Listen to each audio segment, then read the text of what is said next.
Print electronic మీడియాలలో పనిచేస్తున్న జర్నలిస్టులపై దాడులు కేసులు బాధాకరమని సీనియర్ జర్నలిస్టులు సురేష్ రామస్వామి మధుసూదన్ రెడ్డిలు తెలిపారు. ఈ రోజు కర్నూలు జిల్లా ఎస్పీ నిర్వహించిన స్పందన కార్యక్రమంలో వినతి పత్రాన్ని అందజేశారు. అనంతరం బయటికి వచ్చి మీడియాతో మాట్లాడారు. ఈ సందర్భంగా జర్నలిస్టులు సురేష్ రామస్వామి మధుసూదన్ రెడ్డిలు మాట్లాడుతూ ప్రభుత్వాలు మారుతున్నా జర్నలిస్టులపై దాడులు కేసులు ఆగడం లేదని, రాష్ట్ర ప్రభుత్వం తక్షణమే జర్నలిస్టుల రక్షణ చట్టం తీసుకొని రావాలని, భవిష్యత్తులో జర్నలిస్టులపై దాడులు జరగకుండా కఠిన చర్యలు తీసుకోవాలని ప్రభుత్వాన్ని కోరారు. ఈ కార్యక్రమంలో సూర్య, రమేష్, చంద్ బాషా, నరసింహ తదితరులు పాల్గొన్నారు. నవంబర్ 4వ తారీఖు యు నాగరాజు ఏపీఎస్పీ కానిస్టేబుల్ వాళ్ళ అబ్బాయి నా మీద దాడి చేశారు. ఆ విషయం గురించి 4వ తేదీ కంప్లైంట్ చేశాము ఎస్పీ గారికి. మళ్ళీ 15వ తేదీ మళ్ళీ రిపీట్గా 15వ తేదీ ఇచ్చాము ఆయన ఆఫీసులో. ఇంతవరకు అతని కొడుకు పైన చర్యలు తీసుకోలేదు. దాని విషయమే మేము ఎస్పీ గారిని కలిస్తే ఇమ్మీడియట్గా రేపు మర్నాడులో అతనిపైన చర్యలు తీసుకుంటామని మాకు హామీ ఇచ్చాడు. సో అతను తమ్ముళ్ళు ఇద్దరు, గొల్ల సుధాకర్ పెద్ద కడుపూరు పిఎస్లో కానిస్టేబుల్గా పనిచేస్తాడు.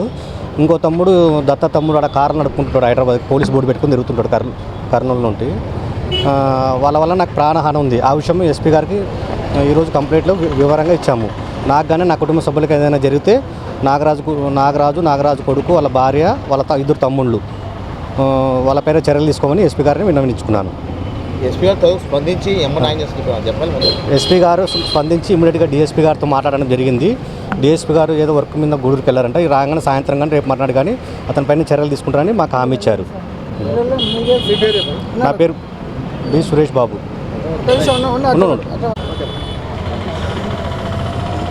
మన జర్నలిస్టులకు రక్షణ లేదనేది ఈరోజు సురేష్ గారి పైన జరిగిన దాడిని చూసే అర్థమవుతుంది. అయితే ప్రభుత్వాలు అయితే మారుతున్నాయి కానీ జర్నలిస్టుల పైన దాడులు మాత్రం ఆగడం లేదు.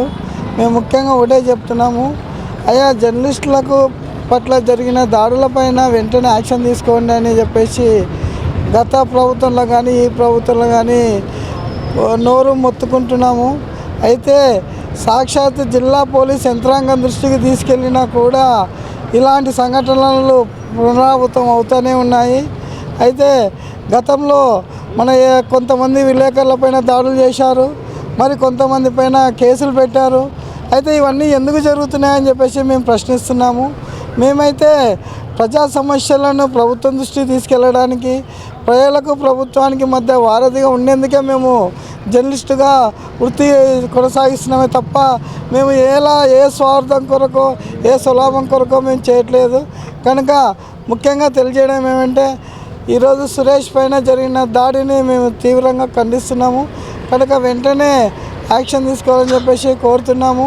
అయితే ఈ కేసులు కానీ అలాగే ఈ తప్పుడు ఈ దాడి ఇవన్నీ జరుగుతున్నాయి కనుక దయచేసి జిల్లా పోలీస్ యంత్రాంగానికి చిన్న విన్నవిస్తున్నది ఏమంటే మా పట్ల చిన్న చూపు చూడకుండా జర్నలిస్టుల పైన దాడులు జరిగిన వెంటనే ఏదైనా సమాచారం మీకు అందిన వెంటనే ఆ సమాచారం ప్రకారం మీరు చర్యలు తీసుకోగలరని చెప్పేసి మేము విన్నవిస్తున్నాము.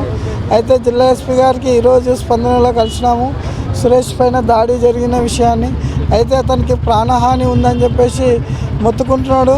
కనుక వాళ్ళ కుటుంబానికి రక్షణ కల్పించాల్సిన బాధ్యత జిల్లా పోలీస్ యంత్రాంగంపై ఉంది.